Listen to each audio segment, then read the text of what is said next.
आयोजन सचिव होने के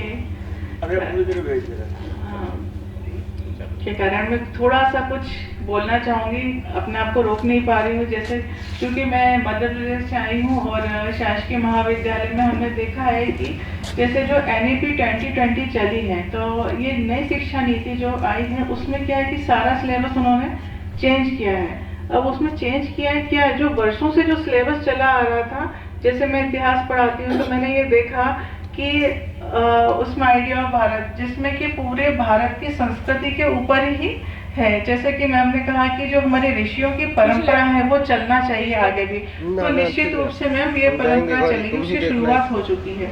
और वो शुरुआत हुई है जो कि जैसे हम देखते हैं कि बच्चों को जो पढ़ाया जाता है बचपन में, बच्चे वही सीखते हैं।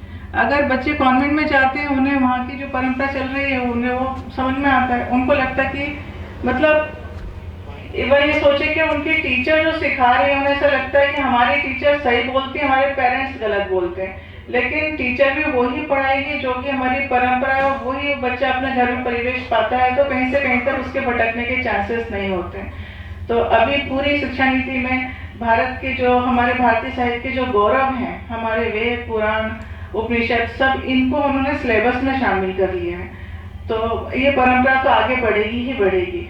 और जहाँ तक अभी हम लोग एक महामारी के दौर से निकले हैं, उस महामारी के दौर में सभी ने कहीं ना कहीं ऐसा है कि घर में किसी न किसी ने अपने एक व्यक्ति को खोया है।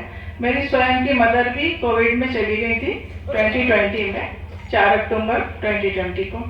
तो उस महामारी को हम लोगों ने बहुत अच्छे करीब से देखा, अपने परिवार में भी सहन किया है। तो हम ये देखते हैं कि उस समय एक बहुत उक्ति वाक्य चला था कि अगर हम बाहर नहीं जा सकते, चूंकि लॉकडाउन था, अगर हम बाहर नहीं जा सकते तो हमारे अंतर मन में जाए। अंतर मन में क्या है? अंतर मन में हमारी स्वयं की खोज और उसके साथ में ईश्वर की खोज है। तो उस दौर में एक नास्तिक, कोई कैसा भी व्यक्ति जो बोले कि हम नास्तिक, हम भगवान को नहीं मानते, उसको भी भगवान को मानना पड़ा।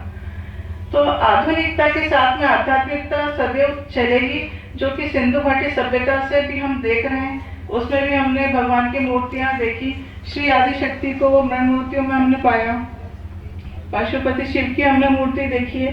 तो ऐसे ही हमने अलग अलग भिन्न भिन्न कालों में अलग अलग तरह से आध्यात्मिकता से जुड़ाव व्यक्ति का देखा ही है। और ये आधुनिकता में हम देखें तो सहज योग है, मेडिटेशन और विपश्यना है। श्री श्री रविशंकर जी के वहाँ भी लोग जुड़े हैं, तो किसी न किसी रूप में। और अपना जो पौराणिक वैदिक धर्म है यहाँ पे है ही से। तो आध्यात्मिकता तो युवा पीढ़ी में आज भी कायम है और आगे भी चलेगी। और अब तो और भी ज्यादा व्यक्ति घुस के करता है उसमें कि नहीं, हमें तो जुड़ के रहना है। क्यों? क्योंकि उससे हमारे दिमाग में संतुलन रहता है, शांति मिलती है, और जो भटकाव है, हर तरह के भटकाव से व्यक्ति बचता है। धन्यवाद।